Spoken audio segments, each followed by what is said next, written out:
We're going to take you right straight to the Deep South, where severe flooding has overwhelmed cities and towns in a wide path from Texas to Alabama.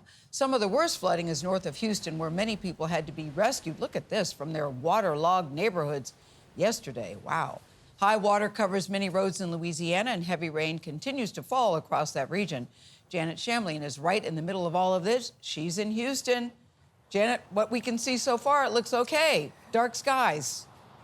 Well, right now, Gayle, but this has been relentless. This is day 3 of these storms. We're in a soaked Houston. We still have rain bands on and off today, and it's falling into ground that is so saturated right now, there's nowhere for it to go unless it's onto our roads or into the neighborhoods. Raging floodwaters outside Houston sending this car off the road. The driver rescued just in time. There you go. There you go. Good job. Rescues from flooded neighborhoods in Conroe, just north of Houston. After nearly 8 inches of rain over the last 3 days. It's pretty sad if you have to be rescued from your home. So obviously flooding, their house is flooded out. As torrential rain moved into East Texas, rising water made many roads impassable. And this is what it looked like as the storm pummeled the New Orleans area. Roads turning to streams, hazardous going for drivers, and police responding to dozens of accidents. Beyond Louisiana, this creek in northern Alabama overwhelmed, turning into a river. And in Jackson, Mississippi, so much rain, these cars had water reaching their headlights. And back here in Houston, river levels are still rising. Even though the rain is tapering off, the National Weather Service says they will stay above flood stage into the weekend. Tony? Janet, thank you very much. The flood threat in the Deep South could last for several more days. Let's bring in meteorologist Stephanie Abrams with our partners at the Weather Channel for more on all of it. Steph, good morning. How much more rain are we going to get? Tony, good morning. Just through Friday, we could get another 3 to 5 inches, and a lot of this is on already saturated ground. And that's one of the reasons that our flood threat continues over the next couple of days in the southeast. There could also be a few stronger storms with lightning, thunder, and gusty winds. The rain will push through the southeast today, move deeper into the Midwest and the Northeast tonight into tomorrow. Showers linger in the south. Friday night, you can see our next system starting to develop that will make for a wet Saturday. We stay active in the west, too. Multiple storms lined up in the Pacific, plenty of moisture for them to tap into. All of this plowing into Washington, Oregon, and California. Today and tomorrow in the west, temps stay mild, but in the east, the heat will crank. We are talking highs 20 to 25 degrees above average, and it continues into next week for much of the country when we could even break records along the Pacific coast. Tony, hopefully this trend doesn't continue, as the last decade has been the hottest on record. That is right. If it's not one thing, it's another. Stephanie Abrams, thank you very much. In other news, Boeing says it will pause production of its 737 airliners today in a safety stand-down after a door panel blew off a 737 MAX 9 jet following takeoff earlier this month. Last night, the FAA said the grounded MAX 9s could fly again as soon as tomorrow after being inspected. Chris Van Cleve has more on Boeing's newest crisis. Almost 3 weeks after this terrifying Alaska Airlines flight when a door panel blew out mid-air, leading to a grounding of all 737 MAX 9s, Alaska Airlines expects the jets to return to scheduled passenger service as soon as Friday. This as Boeing CEO Dave Calhoun is meeting with lawmakers. We have confidence in the safety of our airplanes, and that's what all of this is about. And we fully understand the gravity. Even as some on Capitol Hill are not convinced. I think Boeing is on the wrong flight path right now. In a letter first obtained by CBS News, Senator Tammy Duckworth is demanding the FAA deny Boeing's request for a safety waiver on a future version of the 737 MAX. There seems to be this trend at Boeing in particular to put profits over the safety of the flying public. Wednesday, the FAA halted Boeing's plan to ramp up production of the 737 until quality control issues improve. It was absolutely chaos when I was there. Ed Pearson is a former Boeing senior manager turned 737 MAX whistleblower. The issue all along is that employees in these production facilities at Boeing have been rushed to do the work. Investigators are trying to determine if 4 bolts that were supposed to hold the door panel in place on that Alaska Airlines flight were installed at all. An anonymous post from someone claiming to be a Boeing employee alleges the company's own records show the 4 bolts were not installed. Would it surprise you to learn that bolts weren't put in a door panel? Not at all. In fact, the only thing surprising to us is we're so thankful that it wasn't a fatal crash. That's what we've been expecting.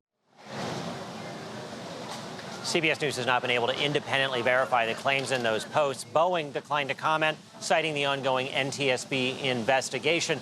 But the company says safety is its top priority. Boeing says it plans to work with the FAA and airlines to safely return the 737 MAX 9 to service. Tony? Well, we hope they reach those safety goals. Chris, thank you very much. Turning now to the Republican presidential race, and former South Carolina Governor Nikki Haley campaigning in her home state, her sweet home state as she calls it, trying to narrow the lead held by former President Donald Trump there.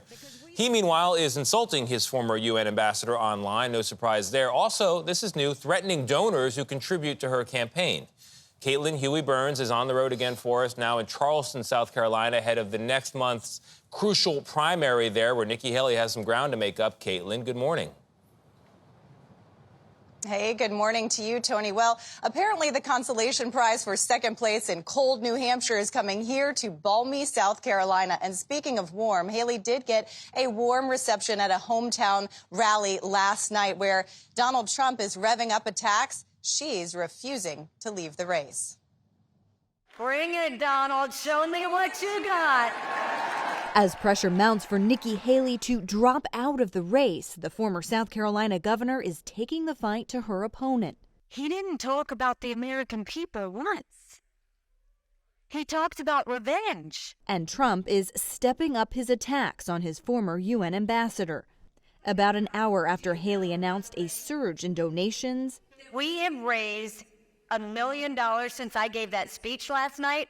Trump took to social media Wednesday, warning Haley donors anybody that makes a contribution to her campaign from this moment forth will be permanently barred from the MAGA camp. Trump, he's such a bully. In Haley's home state, we found some Republican voters encouraging her to stick it out. Shauna King voted for Trump twice, but is now backing Haley. She's not name-calling, she's not rude, she's to the point, she's honest, she's a fighter. Do you just want her to stay in this until the last possible minute? I do, because Trump is going to try and force her out. He's going to try and intimidate, make her look bad.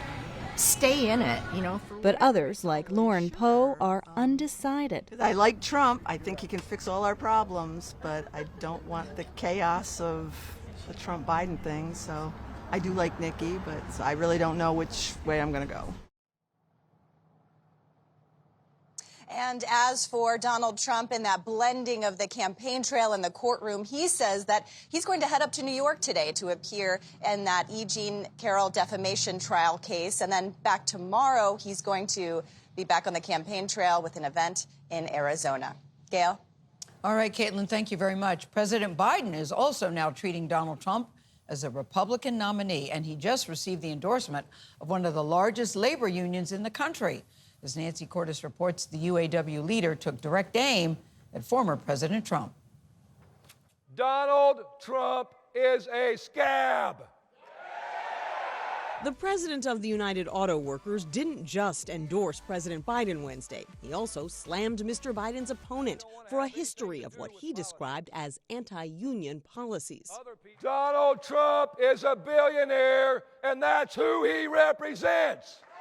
President Biden had been courting the UAW and its 400,000 members for some time. Last year, he joined striking workers on the picket line, the first sitting president to do so. Unions built the middle class.